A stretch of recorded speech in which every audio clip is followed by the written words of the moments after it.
할렐루야. 오늘도 참으로 복된 날입니다. 오늘은 사순절 15일째 되는 날입니다. 그래서 기적이 일어나는 사순절 매일 묵상을 출애굽기 15장을 통해서 하겠습니다. 자, 출애굽기 15장은 이렇게 네 가지 주제로 나눌 수 있습니다.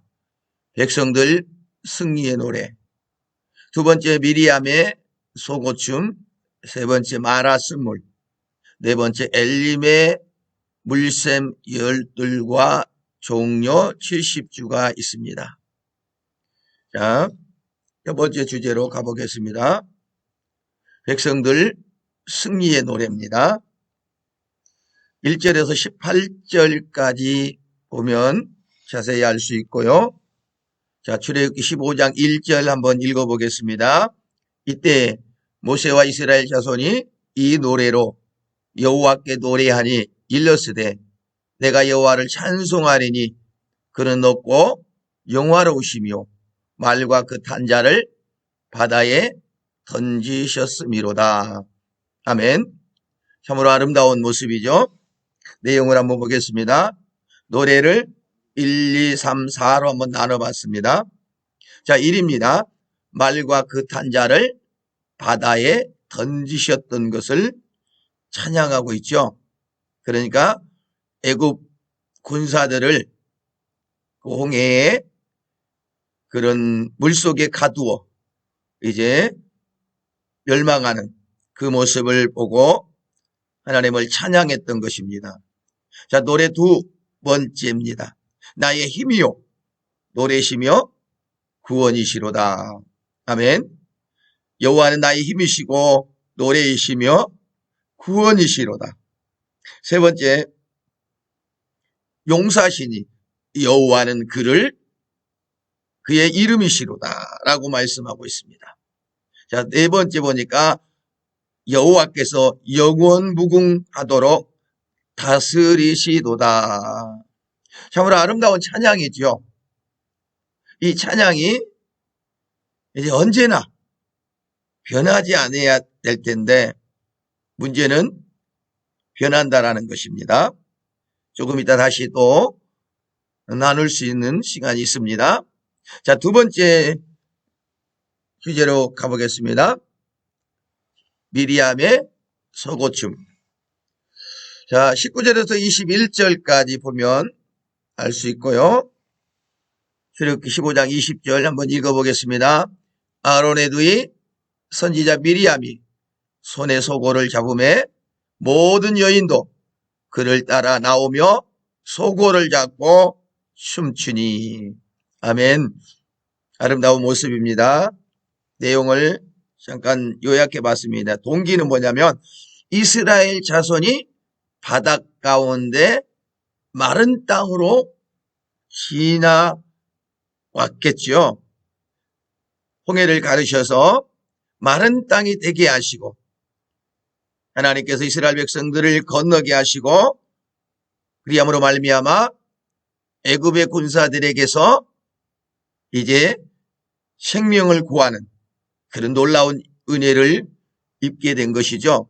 그래서 미리암이 손에 소고를 잡고 춤을 췄다라는 겁니다.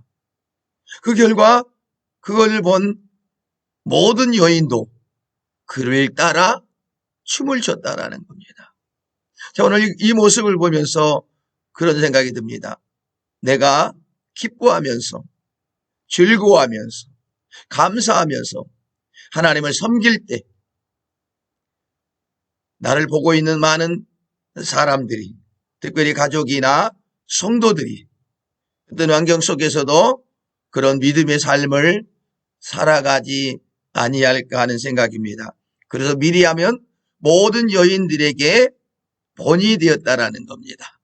어쨌든 예수 그리스도께서 우리를 위하여 십자가에 죽으셨던 그 날을 기억하면서 예수 특별히 사순절 동안에 우리 영혼의 깊숙한 곳에 그런 은혜가 넘침으로 이제 남은 생애 동안 어떤 환경에 이르든지 하나님을 찬송하며 하나님께 영광을 올려드리는 그런 복된 삶을 살 수 있기를 간절히 축복합니다. 찬송의 내용을 보십시다. 높고 영화로움이시오 말과 단자를 바다에 던지셨음입니다. 자, 오늘 어쨌든 간에 이스라엘을 구원하신 하나님의 그 은혜, 오늘 이 시대에도, 특별히 코로나 시대를 살고 있는 이 시대에도 하나님의 이 은혜가 넘칠 수 있기를 간절히 바라겠습니다. 세 번째 주제입니다. 마라 쓴물입니다. 자, 22절에서 26절까지 보면 자세히 알 수 있고요. 자, 출애굽기 15장 23절입니다. 같이 읽어보겠습니다. 마라에 이르렀더니 그곳 물이 써서 마시지 못하겠으므로 그 이름을 마라라 하였더라. 자, 볼까요? 상황을 이렇게 좀 정리를 해봤습니다. 상황일 스루 광야에 들어가 사흘 동안 물을 얻지 못했다라고 합니다. 그러니까 그 뜨거운 지방에서 얼마나 힘들었을까요? 고통스러웠을까요? 자, 상황 두 번째. 마라에 이르렀는데 물을 발견했죠. 그 물을 마셨는데 썼다라고 합니다. 그리함으로 말미암아 그 쓴물을 마시지 못하게 되었다라는 겁니다. 그러므로 백성들의 반응을 한번 볼까요? 모세에게 원망하여 우리가 무엇을 마실까? 지금 갈증으로 고통하면서 그들이 우리가 무엇을 마셔야 됩니까? 물을 발견했지만 써서 못 마시겠습니다. 어떻게 해야 되겠습니까? 이러다가 우리가 죽지는 아니할까 걱정이 됩니다. 라고 하면서 막 원망했었겠죠. 자, 지혜로운 모세를 보십시오. 여호와께 부르짖어 기도했다라는 겁니다. 하나님께 부르짖어 기도한 모세를 보면서 우리 또한 이제 어떤 상황 속에서든지 하나님께 부르짖어 기도할 시에는 그 지혜롭고 믿음 있는 삶이 되어야 될 것입니다. 그리함으로 말미암아 하나님이 응답하십니다. 한 나무를 가리키셨다라고 말씀합니다. 그래서 모세가 그것을 가지고 던졌더니 어떻게 됐다? 물이 달게 되었다. 그래서 백성들이 그 물을 마시고 고통에서 해방되었다라는 의미겠죠. 그러니까 한마디로 말하면 고난 뒤에는 분명히 뭔가 길이 있다라는 겁니다. 은혜가 있다라는 겁니다. 복이 있다라는 겁니다. 다시 말하면 문제가 발생했을 때 그 해결점은 해결할 길은 하나님을 찾는 것이라고 할 수가 있습니다. 그래서 하나님 말씀이 임합니다. 내 말을 듣고 순종하고 규례를 지키면 질병 중 하나도 내리지 아니하겠다라고 말씀하고 있습니다. 사랑하는 성도 여러분, 깊이 우리가 이 말씀을 가져야 될 것입니다. 하나님의 말씀을 들어야 됩니다. 듣고 순종해야 됩니다. 어떤 환경 속에서든지 말씀을 믿고 순종할 때 하나님은 역사하신다는 겁니다. 그래서 하나님의 이름이 뭡니까? 치료하는 여호와다라고 말씀하고 있습니다. 어쨌든 오늘 또 우리 남은 생애 동안에 하나님의 말씀을 듣고 그 길을 지키면서 이제 하나님의 은혜 안에 살면서 질병 하나라도 가지지 아니해야 되겠지만 설령 질병을 가졌다 할지라도 치료하시는 하나님, 그 하나님을 믿고 오늘 또 힘차게 살아갈 수 있기를 주님의 이름으로 축복합니다. 마지막 네 번째 주제입니다. 엘림의 물샘 12과 종료 70주. 자, 27절 한 절입니다. 그럼에도 불구하고 제목을 하나 붙여봤습니다. 자, 일단 읽어볼게요. 출애굽기 15장 27절입니다.